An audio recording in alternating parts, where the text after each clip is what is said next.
পটল, ঝিঙে, ফুলকপি সহ অন্যান্য সবজি মধ্যবিত্তের প্রায় নাগালের বাইরে।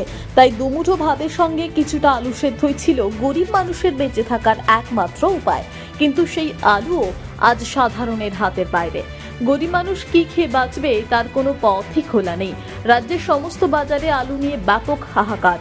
এই অবস্থায় নিম্ন আয়ের মানুষজন চাইছেন রাজ্য সরকার কড়া হাতে মোকাবিলা করুক এই কৃত্রিম সংকটের। পূর্ব বর্ধমান জেলার প্রতিটি বড়, মাঝারি ও ছোট বাজারগুলিতে ঘুরে সাধারণ মানুষের ক্ষোভের আঁচ টের পাওয়া গেছে।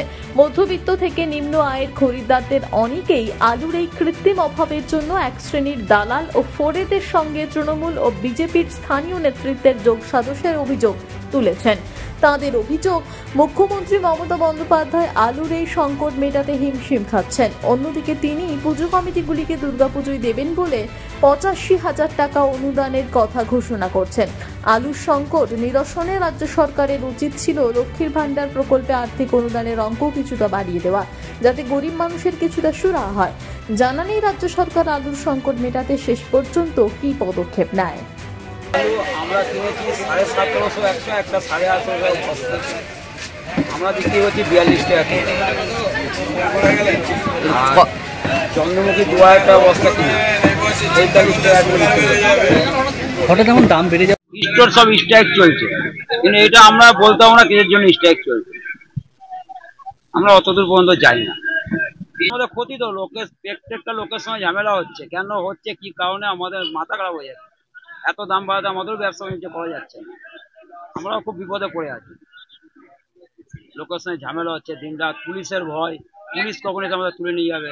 পেঁয়াজ 40 টাকা, কালকে আমরা বিক্রি করছি 38 টাকা, আজকে বিক্রি করছি 42 টাকা। কালকে কিনা ছিল আমাদের 1600 টাকা বস্তা, আজকে সে আলু 1800 টাকা বস্তা কিনছে, 1800, 1850। সেখানে আলু বলছে 45 টাকা কিলো। এই জোরজার মুল্লুকটার হয়ে গেল। এটা সরকার কোথায়? সরকার ঘুমিয়ে গেছে 100 বার। ওরা তো ওই দামই কিনছে, তাহলে জালিয়াতিটা হচ্ছে কোথা থেকে? কারা জালিয়াতি করছে? কোথাও না কোথাও একটা জালিয়াতি হচ্ছে। সেখানে কি সরকার জড়িত? তাহলে না, সরকার ঘুমোচ্ছে এখন। কোথায় সরকার? সরকার সরকার ছাড়া আবার কে? সরকার আছে কি জন্যে দেশে? একজন নেতাকে বললাম যে আলু 45 টাকা কেজি গো। বললাম আপনি স্টেশন বাজারে নিন 28 টাকা কেজি। নেতা বললো প্রসেনজিৎ দাস, বুঝলেন, বললো স্টেশন বাজারে 28 টাকা কেজি আলু। এই তো চলছে সরকার। আলুর দাম আপ ডাউন আছে, একটু বেশি আছে মার্কেটের তুলনায়, কিন্তু ওরাও তো কিনছে। ওরা যদি 2 টাকা যদি লাভ না পায় তাহলে তো ঠিক আছে। তো ওরা তো নিজেরা জেনে শুনে করছে না, আরব থেকে আসছে, ওরা কেজিতে 1 টাকা করে কামাচ্ছে। হ্যাঁ, আমাদের আই হ্যাভ নো প্রবলেম। 110 টাকা আড়াই কিলো, 45 টাকা। হ্যাঁ, আজকে দাম বেশি তো, কিছু বলেনি, জিজ্ঞেস করিনি, ওর মধ্যে ঢুকিনি। বলছে 50 টাকায় খেতে হবে। সেটাই তো, দাম বাড়ুক, মানুষের প্রয়োজন মেটাবার জন্য খাবেই, কিছু করার নেই।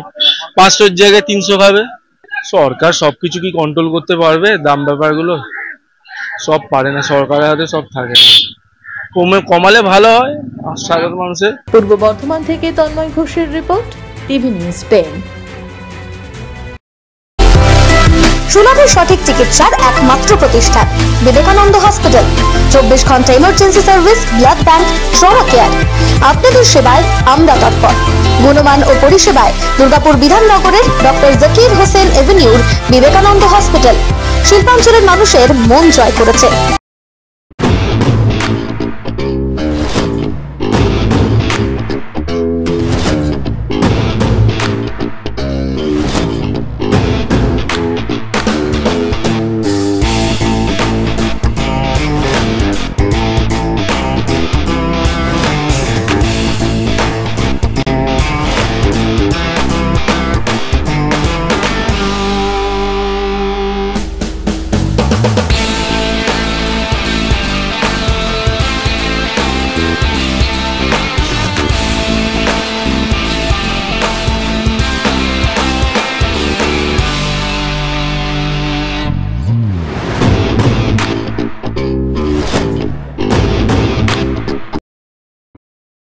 সবার আগে খবরের আপডেট পাওয়ার জন্য সাবস্ক্রাইব করুন আমাদের ইউটিউব চ্যানেল এবং ক্লিক করুন বেল নোটিফিকেশন আইকনে।